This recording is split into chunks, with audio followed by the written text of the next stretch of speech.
I'm done cooking. Another thing you might notice is I love my bread like extra toasted. No cheese. I don't like the garlic bread with the cheese on it. I like my bread extra toasted. So I'm about to dig in.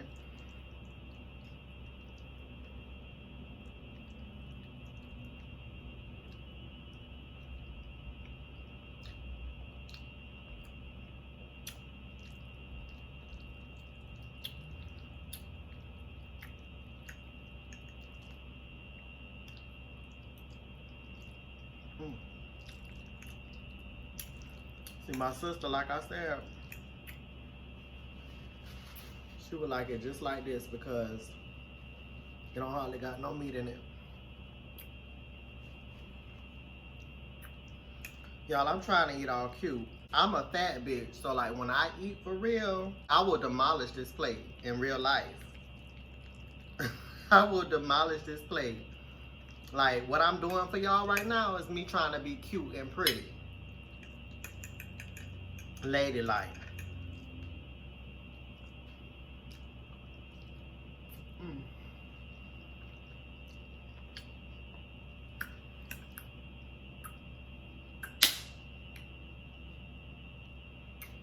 Got my Kool-Aid.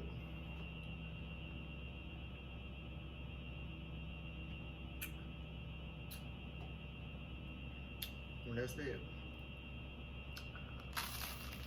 Mm. If your garlic bread don't make that sound, you ain't doing it right, boo. Mm.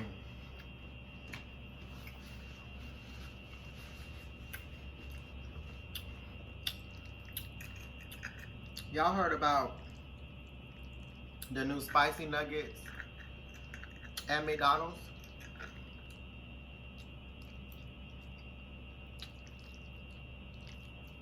I almost went today, and it was a good thing the line was long because I really was about to go buy me a nugget just to taste them when I was already full. I had just ate, but y'all know I told y'all I'm a foodie, so if I want to, sometimes I just want to taste something, you know.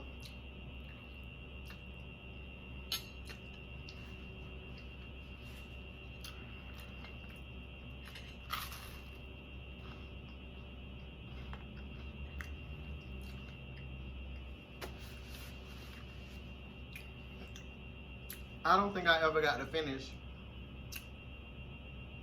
what I was saying. So like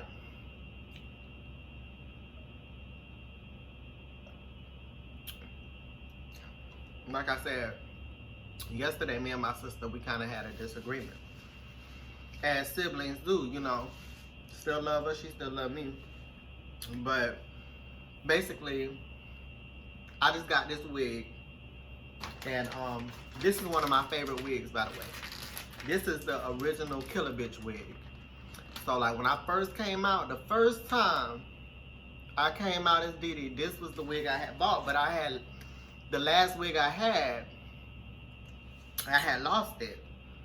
I didn't lose it, but I had messed it up so bad by running my, you know, I didn't know anything about hair, wigs. I just was trying to work it out the way I could, you know. So I was running my hands through it real bad and had ripped out hair. But that was always my favorite wig. It makes me feel like a lioness, you know. I feel like the Lion King, you know, the Lion Queen.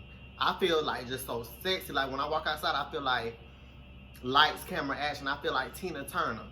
You know, I just feel wild. And I'm not gonna lie, like when I wear this, I do feel like I feel like I'm clockable. I'm real clocky. But at the same time, it's like, boom, like I'm here.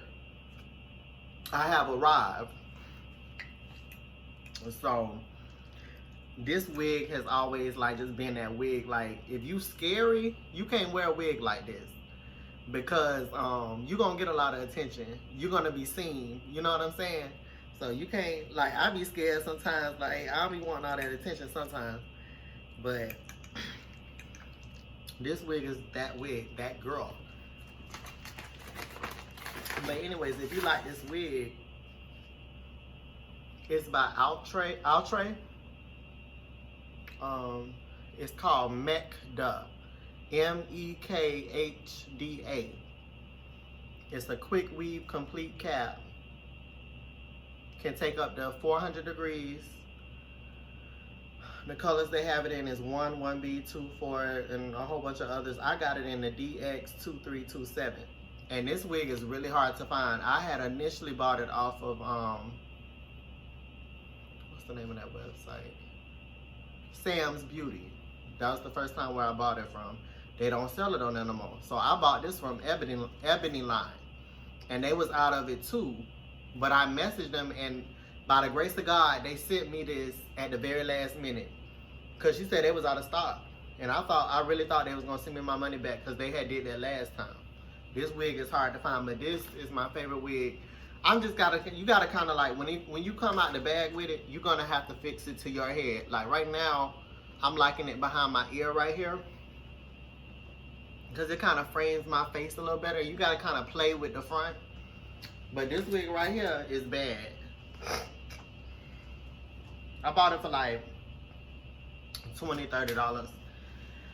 But with that being said, you know, I was at my dad's house. I visited there, and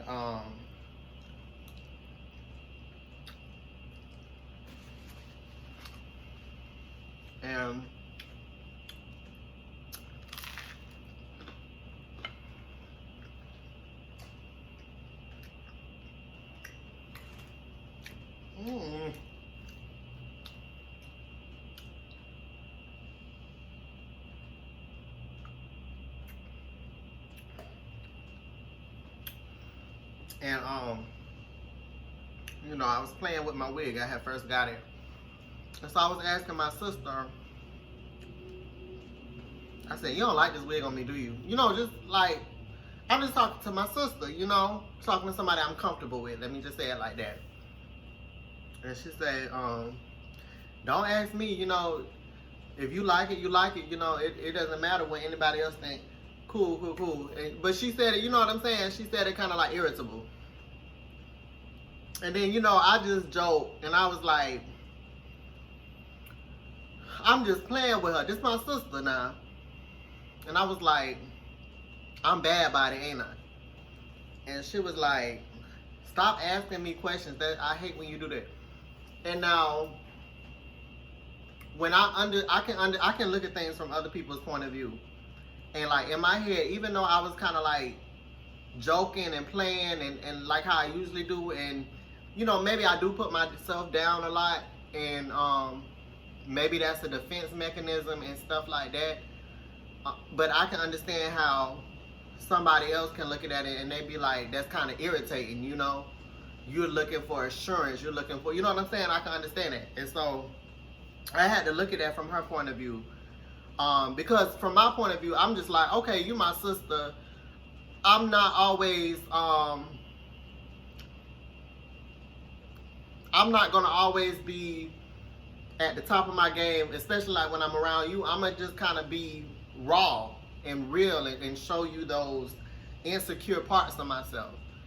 And so that's the part I was coming from, because you know, to me it wasn't like, I didn't expect it to go to where it went, which it didn't go anywhere too far, you know what I'm saying? Like, it was just a disagreement. But I can listen to, she said some real stuff, and that's my little sister. You know, that's I only have one sister, but that's my young sister. You know what I'm saying? My younger sister than me. And I took what I did from her, because she said some real stuff. She said, you don't need anyone's validation, anybody's acceptance. And I had to think about that. Like, I didn't even have to sit there and say, you don't like this wig. I didn't have to even bring that up. Like, I like this wig, you know what I'm saying? I liked it before, which is why I bought it again. You know what I'm saying? So she said some real stuff, and I listened to her. In the moment, I was irritated, but I thought to myself, I have to get out of that. I have to stop putting myself down out of habit. I have to stop worrying about what the next person has to say. I have to. Live in this lifestyle, I have to.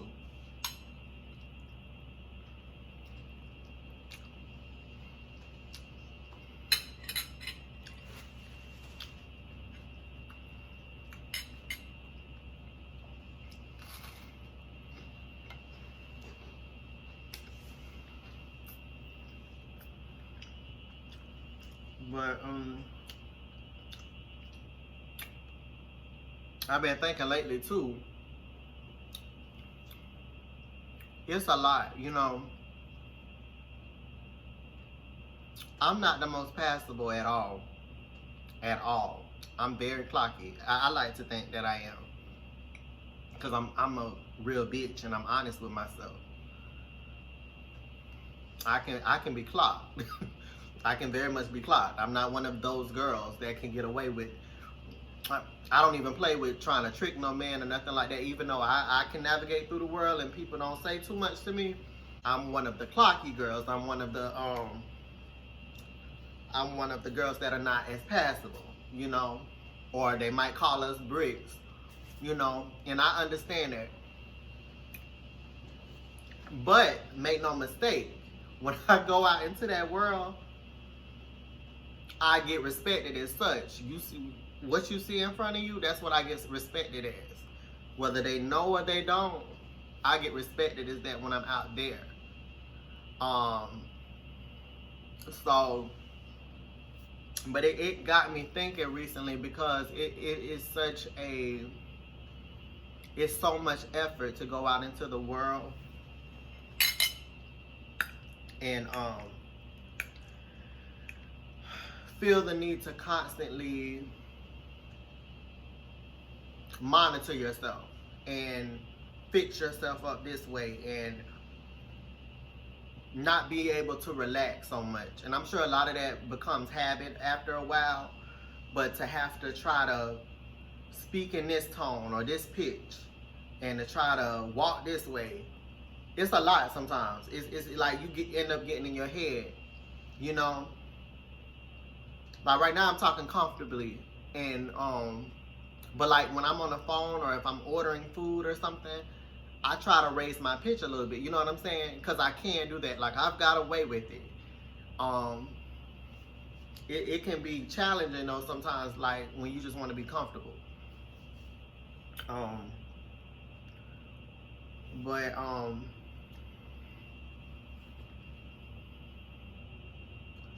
it's just something I thought about recently. I was just like, for me to have to go through the world constantly and fix myself up and hold myself to this standard and always just be so uptight and have to always feel the need to, if somebody ever does get out of line or doesn't respect, that which I want to be called, the need to always correct them and stuff like that. At the end of the day, some people not going to respect me at all. They're not going to respect my decision. No matter, even if I check them, they're going to make it their mission to show me that they don't agree with my lifestyle at all. They don't agree with my choices at all. And those are the people that will not have a place in my life. But to feel the need to constantly, whether I'm in a restaurant, get my oil changed, to constantly be on eggshells and put other people on eggshells and just always feel like I have to check somebody, that's a lot.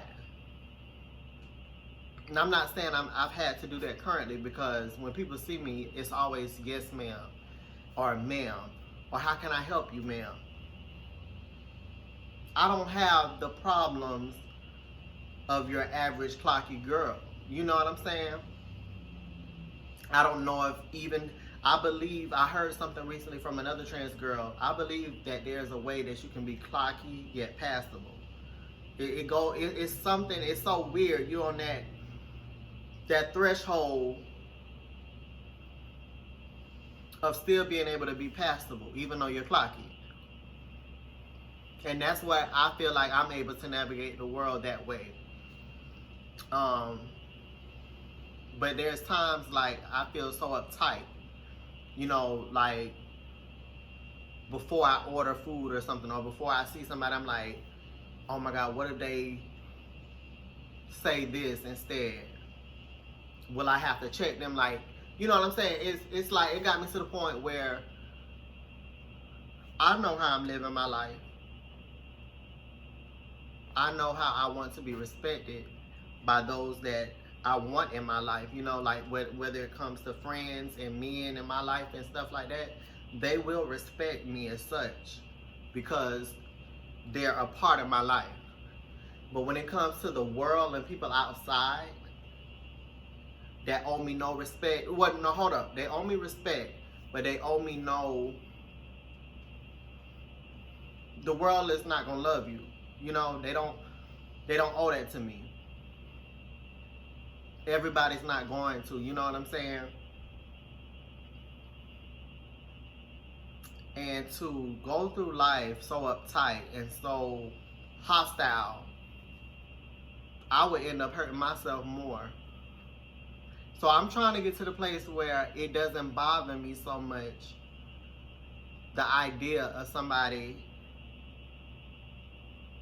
not addressing me the way I want them to address me. Because I'm pretty sure I'm going to run across that person one day that is going to feel like, actually the other day I was in Adam and Eve with my friend, and I thought that I heard the girl say, I was dressed up, you know what I'm saying? And I thought I heard the girl say, sir, you got to put your mask on all the way. Now, they had already talked to my friend, so I don't know if they was talking to him again, but I could have swore she was talking to me. And I was like, I had turned to my friend, I said, did she just say, sir? And he said, I don't know. He said, I'm not sure. I think that's what I heard, but I don't know. And so it got to the point where I was trying to kind of linger around, because she had went outside and I was about to purchase something.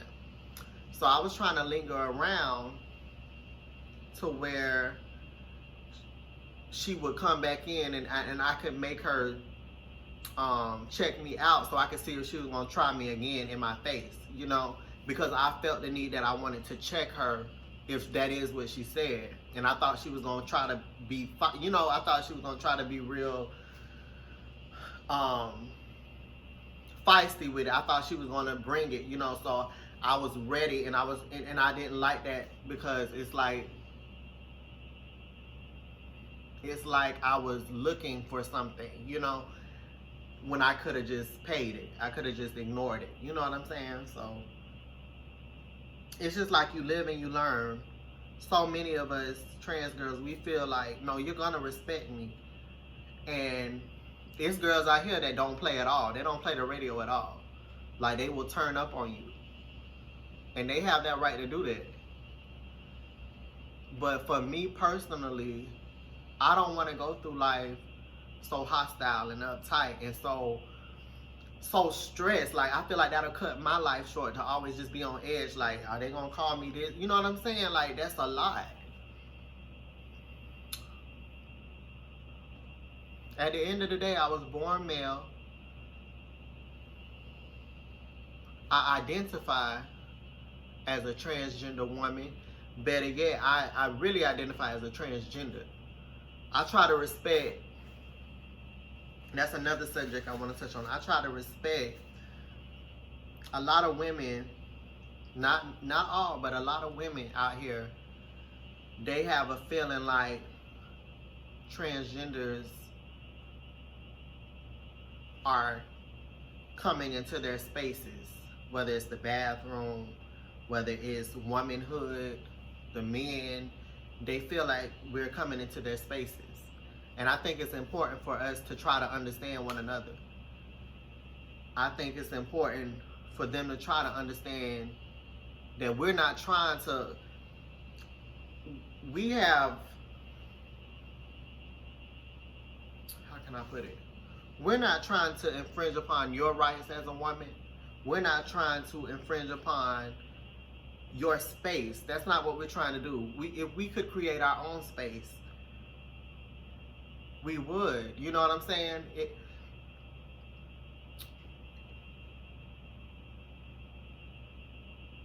When we walk through the world, the truth of the matter is a lot of us navigate as women. Now, you may say we're not real women. You may say we're still men with men in wigs. But when we navigate the world, we navigate as women. People see us as women. And that's just the honest truth about it. When we walk past men, like I can't go out. I have walked past men and seen that look in their eye. The look that I'm not fond of. Not that I'm not fond of, the look that I'm not used to. Back when I was a gay boy, identified as a gay boy, I didn't get that look. But now I walk past men and I see a different type of look. I can't just walk out at nighttime anymore and go take out the trash without, I still do it sometimes. But I think about that sometimes, like when I walk to the dumpster by myself late at night, and I'm wearing a dress, and I'm wearing my wig and my lashes, and whatever the case may be, what a man is gonna see, especially initially, is a woman. And so when I navigate the world as a woman, I take on a lot of the social issues that a woman has in regards to when I'm walking at nighttime, I have to maybe be more careful and make sure no one is watching me. No one is trying to sneak into my house. No one is following me. I have mace on me right now, or I have some pepper spray, because I understand that it's possible that somebody might see me and they might try to take something from me. So we're not trying to infringe upon your spaces, but when we transition, we share some of those same experiences as you. And so you have to try to understand it's not that deep. When we call ourselves transgender women, we understand there's a distinction between me and you, between a woman and a transgender. In colloquial language, we just say womanhood. But if you're trying to be technical, yes, you have women and then you have transgenders. But when we speak in everyday terms, it's just women, because that's how we're seen out there. That's how we carry ourselves. But there are differences between us. And so with that being said, I try to respect women. If they say they don't want to be called fish, if they say I don't want to be called cisgender, I'm a woman, I can understand that. I can understand how they feel. I can understand how they feel.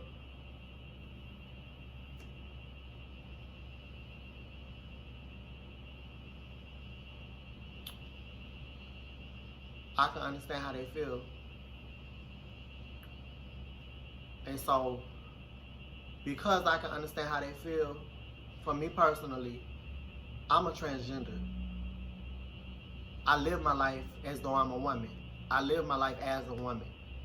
People perceive me to be a woman often when I go outside. I carry myself like a woman. And I'm trying to be the best woman I can be. If you feel some type of way about that, that's your problem. But you have to understand, no one is trying to take your space. No one is trying to take your place. No one is trying to take your men. We're trying to coexist. And really, we're trying to live our own lives and be safe and stay out of harm's way and follow whatever path it is that we are on and reach the end goal. That's it. There's nothing more to it. We don't hate you. We're not jealous of you. We are so focused on what it is that we're trying to do.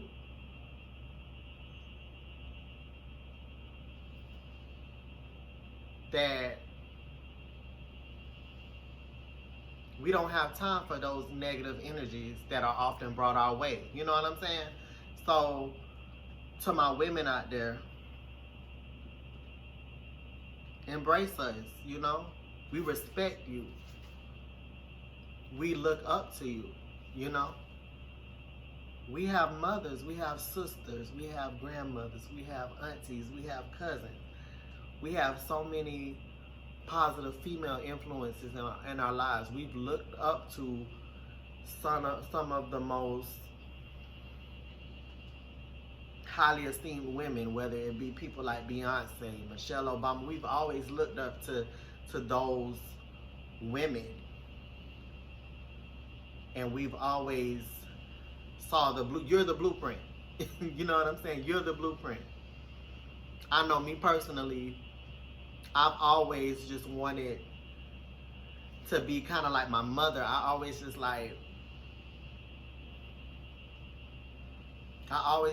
esteemed her so highly. It's not much she could do wrong to me. I wanted to be like her, you know? So, ladies, let's stick together. I done got carried away.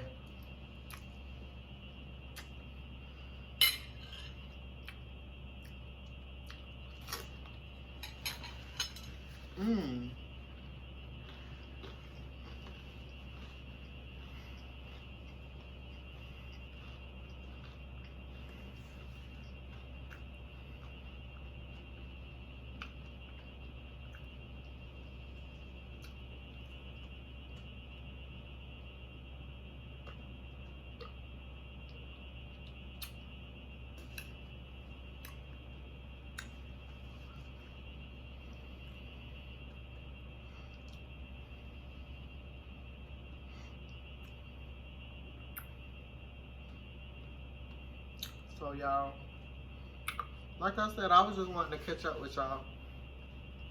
I'm here all alone at home, just chilling. I want to thank all my new followers, all my new subscribers. I want to thank all the people that care to follow my journey. I always tell y'all this because it makes me feel special that somebody wants to sit there and they look forward to hearing from me or seeing what I have going on in my life, seeing that I'm okay. I want to shout out someone that really shocked me one day. She had hit me up on Instagram. Her name, she told me I could call her Auntie Sweetie. So that's what I call her, because she has always just been so sweet and uplifting to me. She hit me up on Instagram and she embraced me. And she follows me and follows my story and uplifts me constantly. And one day she had, out of the blue, it's not that she asked me to say anything about this, but I give people their roses while they're here. So one day she had sent me a Cash App. I can't remember for how much it was, but it was a lot. It was a good bit, maybe about $30, $50, something like that. And it came at a time where I needed it. I didn't ask her for it. She didn't know I needed it. She just blessed me out of nowhere. And that meant the world to me. So I wanted to shout out Auntie Sweetie. Thank you so much again, Auntie Sweetie. Thank you for all your support. That means a lot to me. Stuff like that I don't forget. And I never mentioned it, but I never forgot it. It's always been to the back of my mind that you did something like that. That was special to me. So thank you, Auntie Sweetie. I'm full, y'all. I'm full. I'm full. I'm a little full. I think it's the waist trainer though. And me trying to be cute.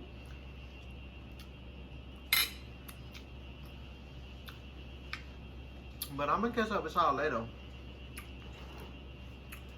Okay.